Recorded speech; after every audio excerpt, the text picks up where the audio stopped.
Interesting stuff. Yeah, there's just so much in each verse. It's difficult to really pick out like what all to talk about. Those were some great points though. Titus chapter 1, verse 8. But hospitable, a lover of good, self-controlled, upright, holy, and disciplined. Now let's unpack some of these adjectives used to describe the elder / overseer. The word for hospitable here is philexonon in Greek. Again, Louw-Nida gives the definition as pertaining to showing hospitality to strangers or to be hospitable. An interesting note is the fact that the Greek word for brotherly love here is philos. That's brotherly love here, so that's the first part of philexonon. The sen part can also mean guest. So literally, what we have is a compound word carrying with it the meaning to be loving like a brother would to your guests, which is an interesting view. The word here for lover of good is philagathon in Greek. Again, Louw-Nida gives a definition of pertaining to liking or loving what is good. Notice again that the word philos is in the word. And one of the Greek words for love, again, the Greek word for brotherly love. Now, the Greek word agathos means excellent. Notice again here this emphasis on love. So it's the lover of excellence in a moral sense, you might say. Now, the word for holy here is hoson.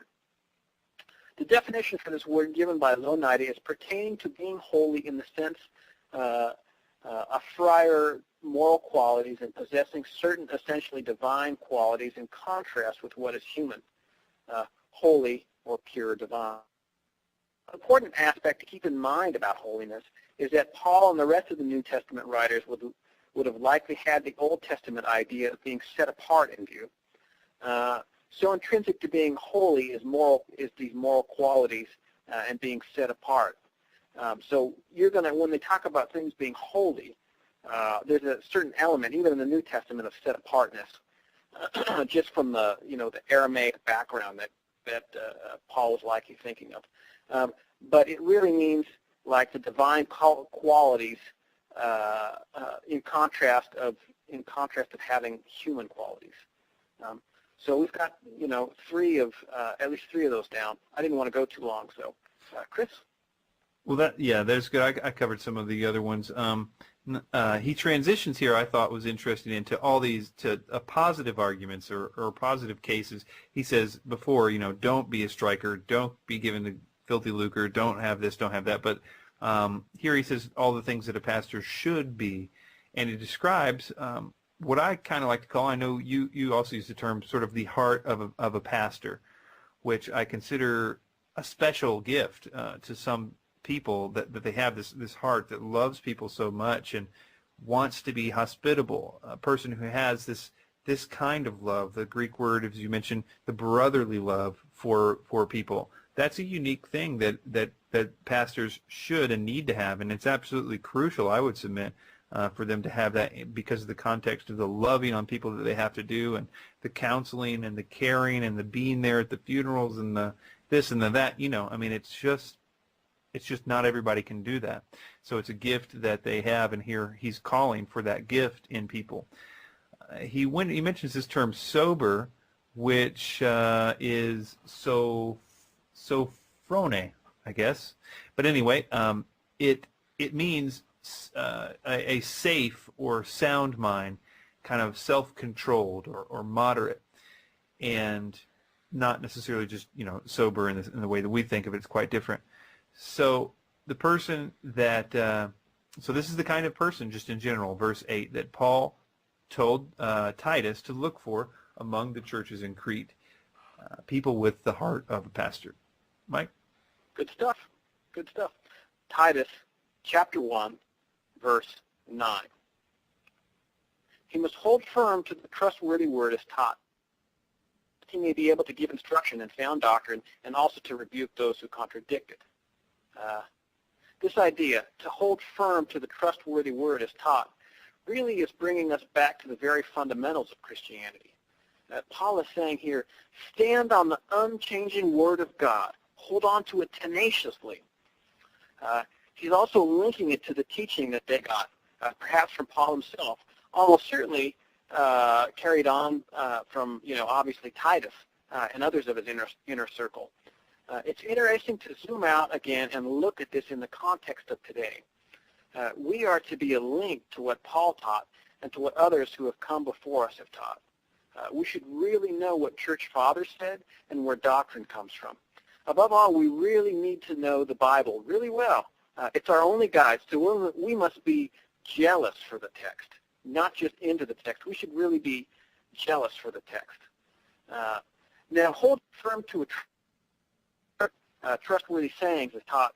Paul continues and gives us just one of the many reasons why we should do so. He writes, so that he may be able to give instruction in sound doctrine and also to rebuke those who contradict it.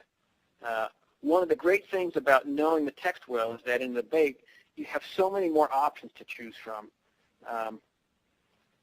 Another and perhaps more profound reason is that if you know the text so well that everything that does not accord with it seems funny, you find yourself thinking like Jesus more and more and making decisions that he would make. Again, become jealous for the text. Finally, we must have an answer for all those who are wanting to debate doctrine and contradict the basics of Christianity as revealed in both the Old and New Testaments. Sound doctrine is much more of a key than I think most Christians really realize because as we begin to sweep more and more into this, it just seems like we're sweeping into a chaotic time here in human history. We're going to have to depend on what we know is true and not what others tell us is true. This doesn't mean go out and read the latest prophecy book and develop a doctrine based on the latest speculation.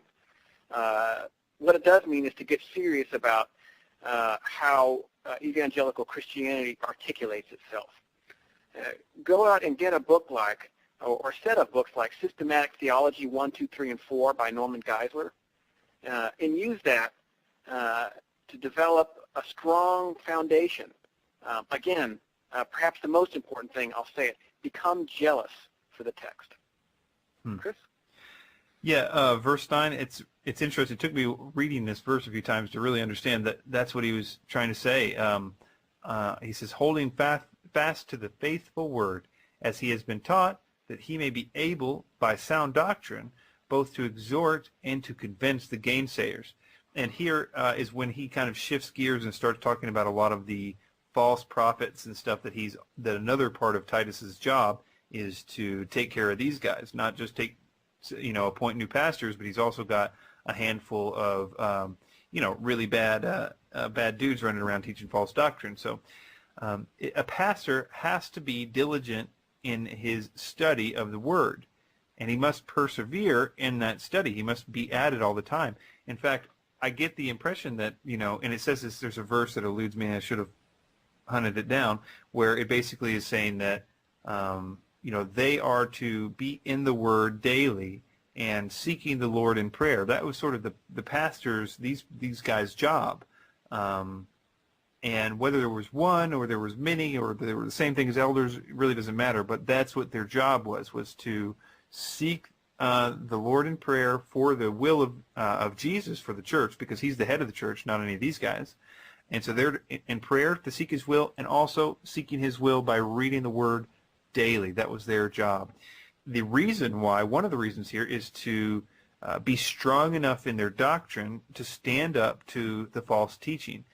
And it seems that Satan had, in some ways, at this time in history, kind of gone to a plan B, where he began to turn his attention to false doctrine among the church.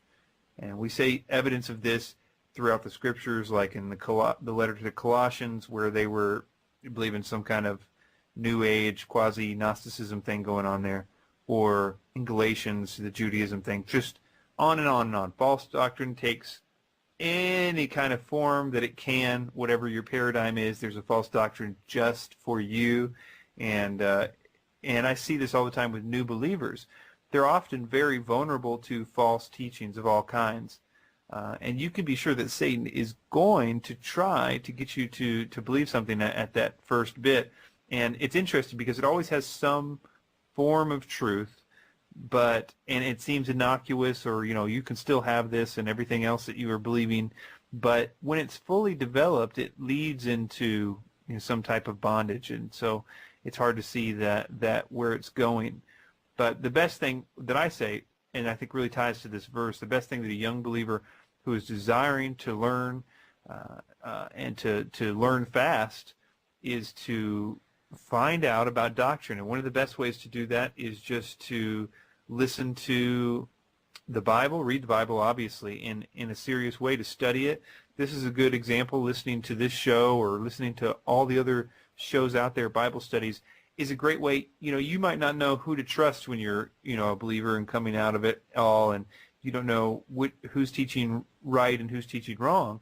But the more that you listen to, if you get a just cornucopia of different, let's say on this particular book, the book of Titus, if you went and found all the verse by verse or just every study of Titus that you can find, you're going to get start to get a picture of what is the consensus and what makes sense with the text, and slowly you start to develop strong doctrine and understanding. That's essentially what happened with me. I didn't go to any kind of school or anything. I just listened to a lot of Bible teaching on my MP3 player, and I had a lot of time to do it when I was in a band and traveling a lot. So if you are at a work situation where you can listen to your MP3 player a lot, this is a perfect opportunity for you to get strong in doctrine, so that when somebody tries to convince you that whatever the false doctrine is, then you're going to be able to say, no, that doesn't sound right at all. You're going to be defended against it because of your study in the Word. And that verse concludes the first section, the first study in Titus, and we'll be back with you next week. You can check out our website, which is versebyversebibleteaching.com, for more archives, and you can contact us there for any reason. So I guess that's it. We'll see you next week, and goodbye. Bye-bye. Let's unpack some of these adjectives used to describe the elder / overseer. The word for hospitable here is philexonon in Greek. Again, Louw-Nida gives the definition as pertaining to showing hospitality to strangers, or to be hospitable. An interesting note is the fact that the Greek word for brotherly love here is philos. That's brotherly love here, so that's the first part of the 8 points, though. Titus chapter 1, verse 8. But hospitable, a lover of good, self-controlled, upright, holy, and disciplined. Notice on, the sen part can also mean guest. So literally, what we have is a compound word carrying with it the meaning to be loving like a brother would to your guest. Interesting stuff. Yeah, there's just so much in each verse. It's difficult to really pick out like what all to talk about. Those were some